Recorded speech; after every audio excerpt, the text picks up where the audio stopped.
Mudhole Nation, rod building nation. Bill Falconer with Falconer Custom Rods and Angler's Resource, your North American distributor for all Fuji rod components. And super excited to be here filming today, a topic that I've wanted to cover for a long time. I get tons of requests to cover, and that's making your own carbon fiber grips.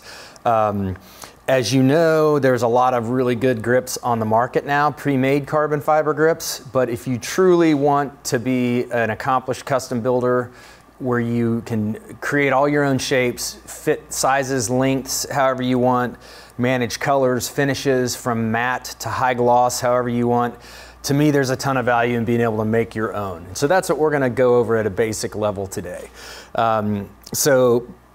Before I get started, I want to highlight a couple of things. Part of what compels me to do this video is that I see very few carbon fiber grips that are really well executed. And so before we get started, I think it makes sense to call out some of the common flaws and things we're going to really try to troubleshoot and manage around as we go through this process. So one is that the carbon fiber is not straight. I think some of the beauty in these grips is the symmetry and depth that they have, but nothing throws that off like being just a little out of kilter. So if you've got a little bit of twist, you're not completely straight, it really, really is evident, right? And I see a lot of people that struggle with getting the carbon fiber laid up completely straight. You know, another one is, just because we're making a grip out of carbon fiber doesn't mean it shouldn't meet the same aesthetics we want with other things. So today we're going to show you how to make a fly grip. We just sort of arbitrarily chose a reverse half Wells fly grip because it's a great kind of demonstration tool. But when I see a lot of carbon fiber fly grips, they're very bulbous and have round edges, and they don't look like a shape I'd ever put on a fly rod with a cork grip. So you know, you need to be able to execute the same clean lines and sizes and shapes with carbon fiber. That sort of aesthetic and fit and finish should not go out the window just because we're building a grip out of carbon fiber. I see a lot of people struggling with how to finish the ends of these grips, how to get tapers and square edges, round ends, whatever it is. We're going to address that and really focus on that because that's a very common flaw. Another one is bad finish, right? We would never tolerate bad finish on our guide wraps or on our decorative threadwork or butt wraps. Why would we allow terrible finish on a carbon fiber grip? But I see it all the time, right? The same rules apply. We want a consistent, flawless finish. And in my opinion, with these particular grips, it's really useful to be able to have a range of finishes from matte all the way to high gloss, depending on how you want it to feel and what the customer wants. And then, you know, the other thing is there's some tricks and challenges to reaming and fitting these grips, cutting inlays in these grips. They're a little bit different than cork, and so that requires you to just take a slightly different process, but it doesn't give you an excuse to, you know, lower your quality just because it's a different process or maybe a little more challenging to work with. So we're going to try to address all those things as part of this video today. So, and the most important thing that I'll remind you is my buddy Greg Hess taught me that you always have to remember the first rule, and the first rule is don't suck. So we're going to focus on that through this entire video, and if at any point we botch it or mess it up, we're going to back up and start over because just because we're working with carbon fiber and it's a multi-step process and it's difficult doesn't mean we lower our quality standards for any portion of the process. Really quickly, if we talk about at the most basic level what you're going to need, we definitely are going to need some kind of a foam, core material that we're going to skin. We definitely need some carbon fiber sock or tubing. We need some kind of epoxy that we're going to use to do the wet layup and actually form the grip and also finish it. We're probably going to need a mandrel or mandrels, as well as some release agent that we'll put on the mandrels, and then some various tools to shape our core, to seal our core, to do the actual wet layup, and then to execute a good finish on the final grip, as well as inlet or cut recesses, tenons, whatever we're going to do on the grip to make it fit. One other thing to mention, we are going to use power tools as parts of these processes. We're also going to use some epoxy. You need to always use appropriate safety equipment, whether that's a mask when you're turning or gloves when you're handling epoxy, those kinds of things. I know it probably goes without saying, but want to cover it here. So without further ado, let's go ahead and get started. All right, so now we are going to shape our core. So a couple of things here. One is we started with a full-length CFX arbor. You can make your own urethane pour foam arbors. You can buy forms. Use whatever you want, right? These are very easy. You just cut them to length and turn them down. So what we're gonna make for this video is a 7-inch reverse half wells carbon fiber fly grip. So I want that to be 7 inches at the finished length. So I have taken this and cut it to just over 7 inches. So I'm just going to tell you the process before we do it, because under power I probably won't be able to talk much. I'm going to trim it to 7 inches, which also makes sure my ends are completely square. Then I'm going to use, you know, if I was at home on my lathe, I'd be using lathe tools like a round nose scraper or files or something to quickly get this down to shape, and then just do a little final sanding on it before we seal it. But for purposes of this video, we're going to keep it real simple. I'm just going to use some sanding screen. You can get this here at Mudhole. If you don't have tools, that's fine. You can use sandpaper. Just be mindful of keeping it round and concentric to the bore. One other thing here in terms of planning these grips, there's lots of different mandrel sizes available. What I want to try to do when I'm making a custom grip is use the mandrel size just one mandrel smaller than the actual diameter of the blank where I want the grip to fit.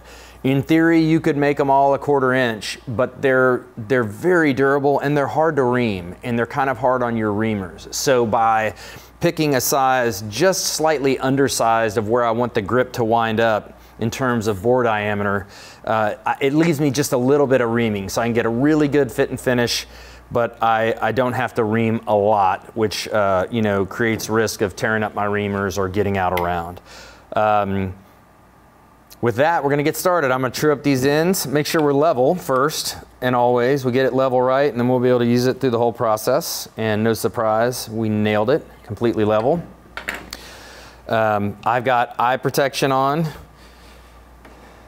gonna check and make sure we're running true here. Okay, so I'm gonna trim it off and then shape it down to a reverse half well shape.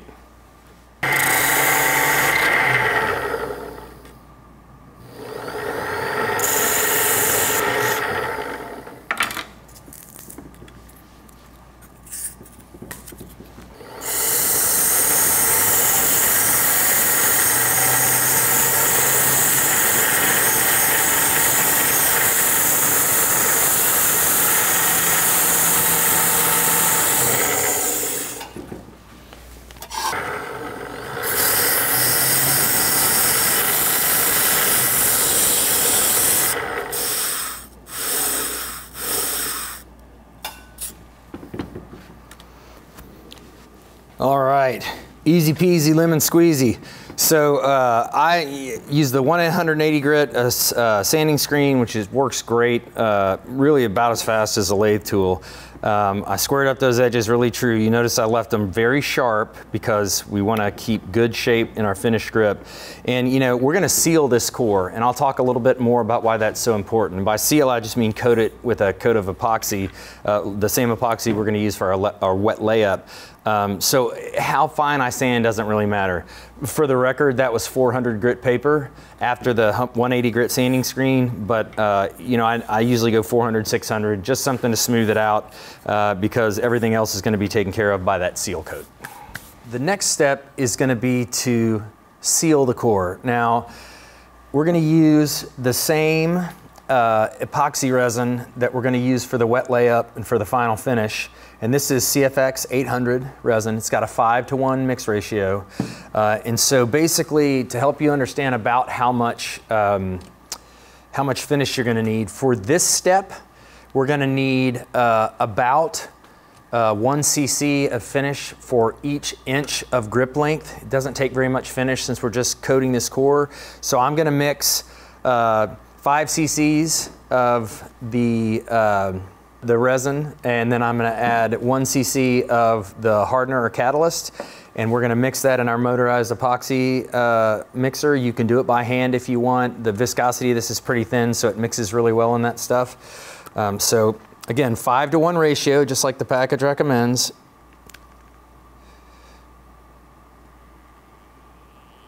same as we always do, I'm gonna pull the plunger past what we need and bring it back to the amount we want. That's 5 cc's.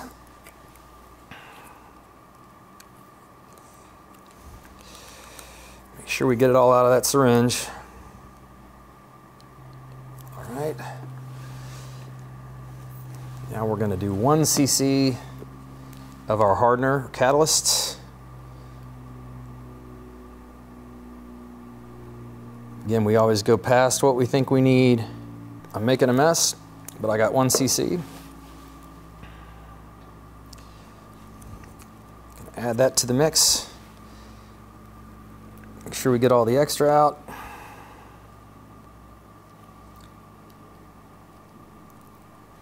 All right, leave our plunger pulled back slightly. Now I do everything by the watch just because it makes it completely repeatable. It's probably doesn't have to be exactly that precise, but it always works for me. So we have our mixing rod that goes in. We're going to start our watch and turn it on. And so we're going to mix for 4 to 5 minutes for this step. And while we're doing that, I want to talk about sealing the core. So what makes this core material, this urethane pore foam, such a good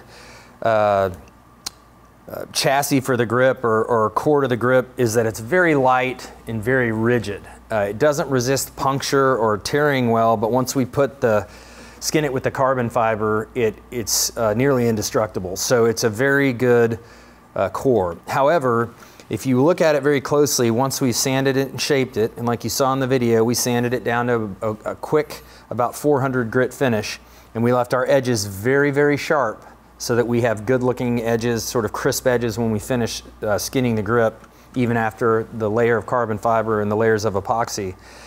It is an open cell foam. So I first learned and started to seal the core. I know it seems like an extra step to a lot of people. I learned this from Captain Mike Peterson at Riley Rods, and he's done a lot of work, a lot of great knowledge sharing of carbon fiber grips, and he convinced me to try it. And what I found was many of the problems I was having with getting the carbon fiber completely straight, many of the problems I was having getting the edges tight and correct, and many of the problems I was having with final finish went away once I started sealing the cores.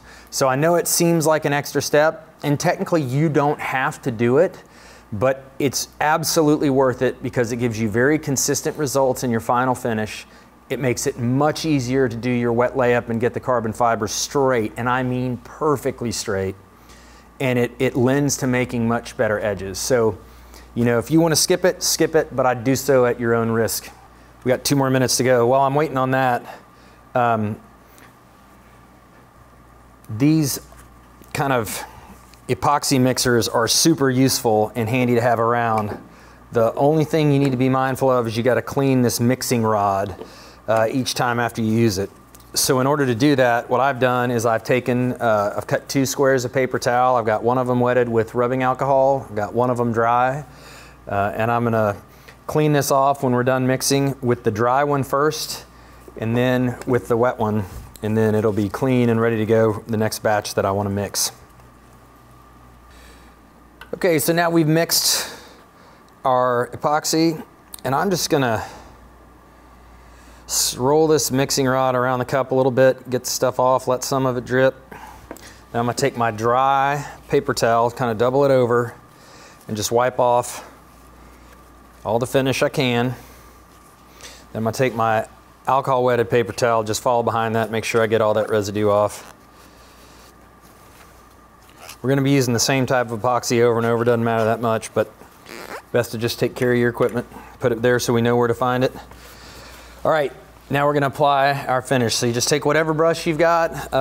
For this, I'm gonna do this by foot pedal, and hopefully I can keep it fairly consistent. Now I'm gonna just apply a coat to this, and you don't have to be too precise with this. It's not quite like guide wrap finish, but what I do want to do is make sure I start with a very heavy coat that's going to completely saturate everything, and hopefully I'm not going to go so fast that I throw it off on myself.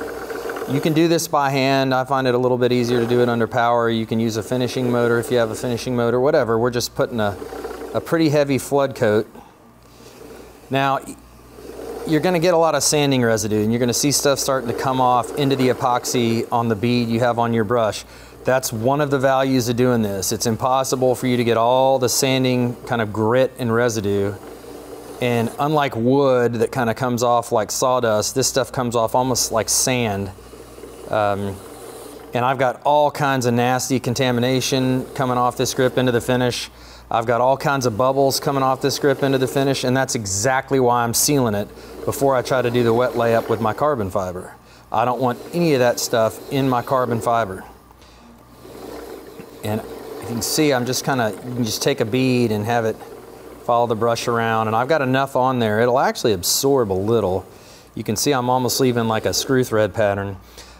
Make sure to put a little bit on the very end and where it meets the mandrel. We talked earlier about how we've treated this mandrel before we started the process, so it's not going to stick too much. We'll be able to get it to release.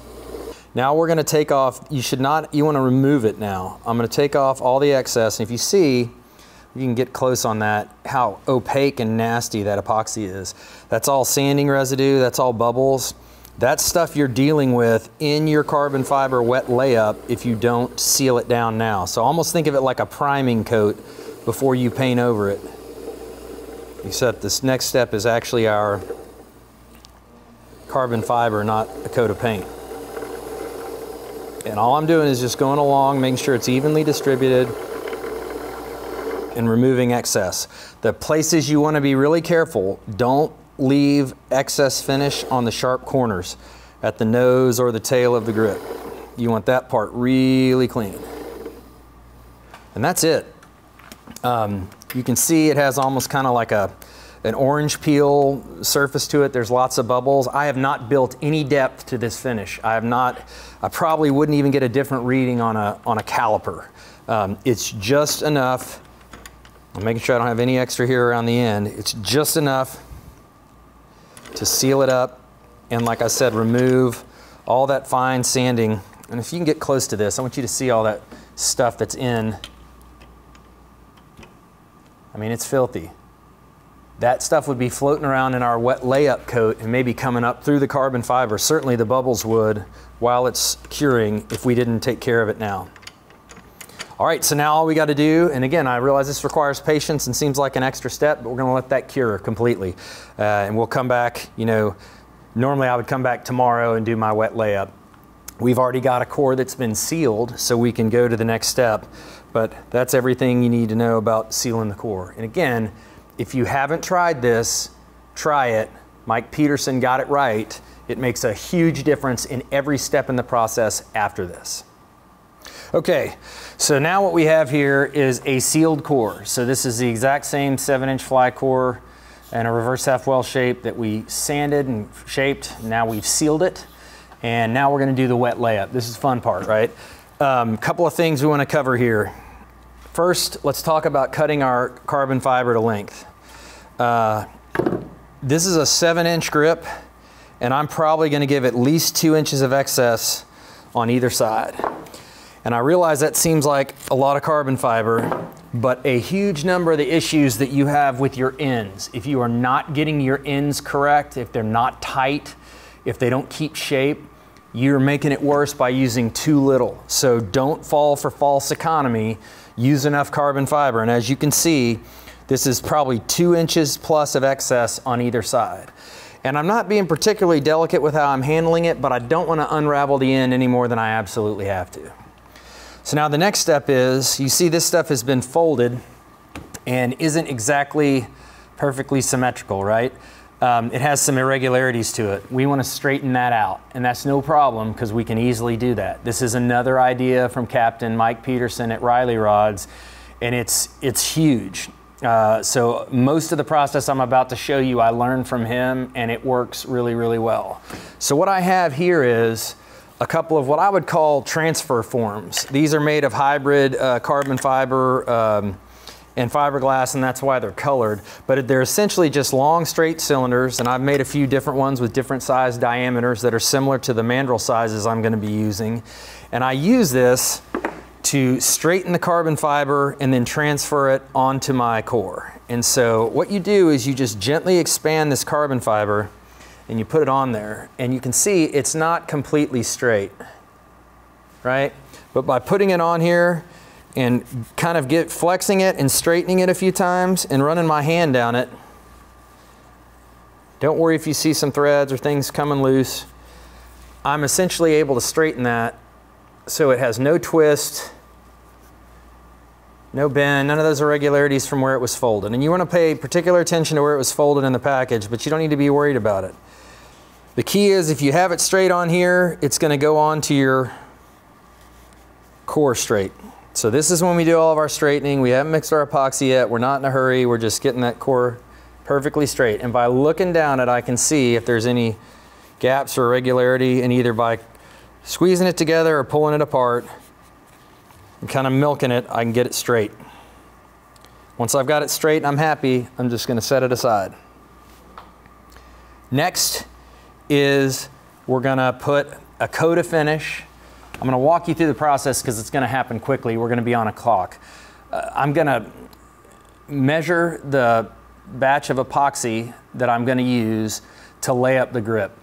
And in the last step to seal the core, and in the finish steps, we'll use about 1 cc of finished epoxy per inch of grip. This one, we've got to completely saturate this carbon fiber, so it needs to be more like 2 cc's, a cc and a half, 1.5 cc's to 2 cc's for each inch of grip. This grip's 7 inches long, so we did about 6 cc's last time. We're going to do like 14 cc's this time. It's quite a bit of epoxy, and it's a lot like putting on the first coat of finish on a guide wrap. We're going to put on way too much till it won't absorb anymore, and it's absolutely saturated and dripping off, and we're going to remove excess. I'm gonna mix the batch of epoxy and then show you exactly how I put it on the core, and then how we quickly, simply, and easily transfer the carbon fiber from our form onto our grip. Okay, so now I've mixed a big batch of finish. This is about 14 cc's total. Again, 2 cc's for each inch of grip that we're gonna wind up with. So now I'm gonna add a lot of finish to the core and do the wet layup process. So I'll talk you through it as I go, but it's gonna happen quickly. But essentially I'm gonna cover the core with which is already sealed, with a pretty heavy coat of finish. Then I'm going to stand it upright. And now I use a drill press vise, but we improvise here, and we just have a piece of 2x4 that's got a hole the size of my mandrel drilled in it. In this case, it's a 1/4 inch mandrel. We've got a 1/4 inch hole. So I'm going to, once I have a coat of finish on the core, I'm going to pull the core out and stand it vertically in this, and use the form to transfer the carbon fiber right to it. While it's still standing straight up, I'm going to use zip ties to get my ends right. And then I'm going to flood it with finish and put it back in the machine to remove excess. So here we go. Same as applying the finish to the core, but I'm gonna do it pretty heavily. You almost can't have too much. None of this is gonna go to waste. It helps create a slick surface to slide the carbon fiber on. If the carbon fiber is like a sock, if you have any rough spots, it can grab and snag and twist, and it can be very hard to get the carbon fiber straight on a dry core. If you want to use a bigger brush than this to speed this process up, you can. You can just use a glue brush or a craft brush like that, but these disposable rod building brushes work fine. And again, I'm not worried at all about getting this level or straight. I'm just trying to get a heavy, thick coat, and hopefully you can see that my brush is leaving kind of screw threads as I move up and down the grip. It's pretty thoroughly coated, and that's fine. Make sure I get some on the end down here. Like this would run off probably if I let it sag long enough, which I'm not going to do. All right, so now I'm going to take it out of this chuck. Try to, and I'm going to take this. Sorry, this is just accommodating this particular chuck we're using. I'm gonna turn it upside down for a second, flip it over, put it in my holder. Come down on my form and literally slide the carbon fiber off the form and onto the grip.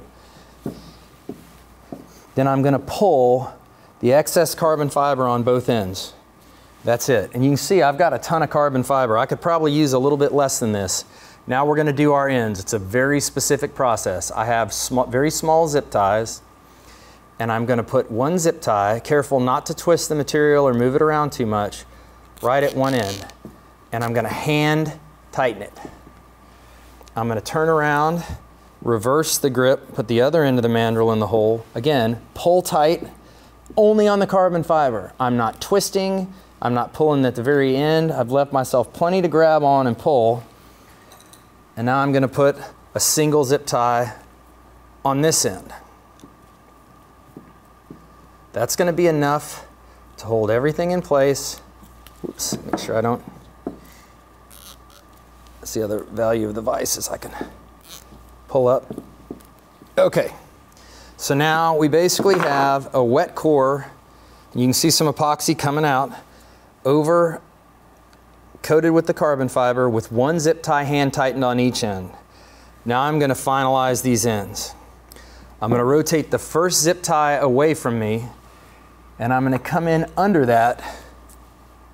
And by under, I mean under this first zip tie, between the first zip tie and the end of the carbon fiber grip, and put on another zip tie that is facing 180 degrees the opposite direction. And this one, I'm going to crank tight. So I've got a pair of pliers just so I can grip it, pull it as tight as I can. Then I'm going to tighten the one above it. And that's it. That end is done. Okay, to test it, I pull, and if it will move at all, I need one more zip tie. So for whatever reason, that one still moved. I probably didn't get the first one super tight. So I'll go in with a third zip tie. Again, this one goes below the second zip tie, facing opposite direction, which happens to be the same direction as the first zip tie. And again, I don't know if you can get this close up, Phil. I want you to see that by tightening this zip tie, I'm actually going to force the other zip tie up and out of the way. There we go. So everything is pulling the carbon fiber away, not forcing it towards the grip. Now I used 3 zip ties, but I got a very tight end with a very clean edge. We're going to do the same thing on the other side. Although by looking, I suspect we're only going to need one more zip tie to get this end right. So again, second zip tie on the butt end of the grip, under the first zip tie, between the grip and the first zip tie, and so the tag end is 180 degrees opposite the first one. And I tighten that down by hand, tighten it with the pliers. Yep, and my mandrel's stuck. And now we're there. If you look, I've got really pretty square ends. This looks like a fly grip. It doesn't look like a bulbous version of a fly grip. My weave is completely straight. Okay, there's some hairs and loose fibers, and that's okay, but it's straight. So now I'm going to do a couple of things, and you notice I didn't touch the carbon fiber on the grip much at all until it was tightened down. I don't want to accidentally knock it out of alignment or manipulate it. It's pretty solidly in place, but there's no sense, pushing our luck. So now I'm going to take, these are just tin snips, and I'm going to trim off the ends of those zip ties close. Okay, now that it's good and zip tied down, it's not going anywhere, I'm going to trim off my excess. Don't trim too close, but you don't want a whole lot of this excess flying around when we go to put it on the lathe. It can absorb a lot of finish when we're trying to do the finish process. And this stuff's kind of hard to cut. You're going to ruin your blade, so make sure you use a disposable. I'm just kind of using a carpet or utility knife. A box cutter is a little bit too thin of a blade. You could use a straight razor blade, a single edge razor blade, whatever you've got. But I don't want to pull. I'm not trying to pull really hard because I can literally pull like pulling a string out of fabric, putting a run in a fabric. All my pressure is downward with this knife and rolling it around until I've got it pretty cleanly cut and my excess is removed. And I'm just gonna, now I can see these last couple and I'm just gonna hit those and they're gonna come right off. But at no point, you see I never grabbed a spare end and pulled on it because that can affect the way the grip looks, right? So now I'm gonna get rid of that. And I'm essentially going to do the same thing on the other end. I'm just removing excess so it's out of the way. And this is really why I like to wear the apron. Besides that, this is my good luck rod maker apron. And most of the coolest things I've learned in rod building came from rod maker. But it also keeps my shirt from getting finish all over it. I'm wearing gloves. This is a fairly messy process. Good clean ends and my excess trimmed off. And if you can see, I haven't pulled, I haven't done anything. It's really tacked down with those zip ties. And now we're going to do our saturation coat of finish. And I don't know how well you're going to be able to see this, but I'm taking this same batch of finish and now I'm just going to start putting it heavy. And I like to start, you can do it however you want. I like to start the nose end of the grip. And I am piling it on. You can do this under power, but I feel like you get a better saturation. It's hard to describe. You won't be able to see this on camera. But when the carbon fiber really gets saturated, you can see it. There's a depth and a luster, and you can feel it. And I can just do this better by hand than under power. It obviously takes a little while, but I have some time. I want to move quickly, but this has plenty of pot life. And I'm literally, if the finish disappears and I sort of see the carbon fiber pattern, the texture of it, I add more finish. Anywhere it's not high gloss, I add more finish. Now I'm going to swap ends. And again, make sure you get the very ends really thick. And don't worry, you're going to swamp your zip ties in epoxy. That's fine. Don't worry about it. We're going to remove it all later. What we're after here, and you can imagine, if we had not sealed this core, all that loose debris from sanding, all the bubbles, all that stuff would start to come working up and be displaced, and we would have issues. That's why we like to seal the core. In addition, it made it super simple. You saw how easy the carbon fiber slid onto my core because it was already sealed. It didn't snag, it didn't grab anywhere, smooth as silk, just went right on. And again, I'm just now continuing to add finish, add finish, add finish, wherever it needs it. I should say epoxy. This is technically not finish epoxy. This is for structural wet layup and things. Okay, so now that's pretty good. You can see I've got a really heavy coat, and if I let it, it would sag. I'm not going to let it. I keep rotating it by hand so that that doesn't happen, but it could sag if I let it. I'm just not going to let it. So really, you could quit right here and probably be fine. I like to do two things. I like to apply some heat, which is going to help me release any bubbles that may be in here. So I can get all of them out in the first coat that I can, because anywhere there's a bubble, that means the carbon fiber isn't completely saturated. But there's a couple of ways you could finish it from here. One is you could get heat shrink tubing, and they make some that's specially treated to release from this, although I've never found it to be necessary. I've just used cheap, regular heat shrink tubing, non-adhesive line, 2-to-1 heat shrink tubing, and you can put it over this and shrink it. You just have to be careful. If you get it too hot, you can put bubbles in the epoxy, kind of roast the epoxy if you're not careful. So while you can do that, I like to keep it open like this because I can see what I'm doing. I can see whether I'm still getting bubbles out or anything else. And I can kind of get a good feel for how much depth of finish I want to have. So I'm going to take a heat gun and put it on the low setting, and I'm going to hold the grip quite a bit above the heat. The point is not to roast this, it's just to get it flowing a little bit, right? And I don't know if you're able to see this, but I'm slowly rotating the grip on its axis, so spinning it, and I'm also moving it over this heat. I never get too close to the heat gun. I'm just kind of going back and forth, and as soon as I start to see that finish run and sag a little bit, then I know I've really got it good and warm enough. Not roasting it, not trying to set it, just warming it so it flows. And once it's kind of flowing all the way around the grip, what you see is, in certain places, like here on the ends, it started looking a little dry. That means I need more finish. So I'm gonna go put some more epoxy on the grip anywhere it went dry. Now the nose of our grip is fine. But this butt end around this sharp corner showed a little dryness, so I added some finish. And that's really it. If you get any dry spots, you just add some more finish. That's the wrong direction, sorry. And I'm just kind of brushing it lengthwise, making sure everywhere's covered. And that's it.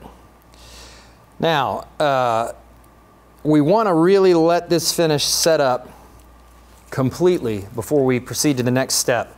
What we're going to do next is clean it up, trim it, and begin to sand it. And if we don't wait long enough for this to set, then we won't get a good outcome. And so we want to let this set at least 24 hours. I mean, really set hard, and that's at 74 degrees. And that'll put us in a good position where when we start to try to sand it and things, it won't ball up and act like rubber cement. It will sort of cleanly sand and turn out. So once it's set 24 hours to set, we'll come back and we'll show you the process from there.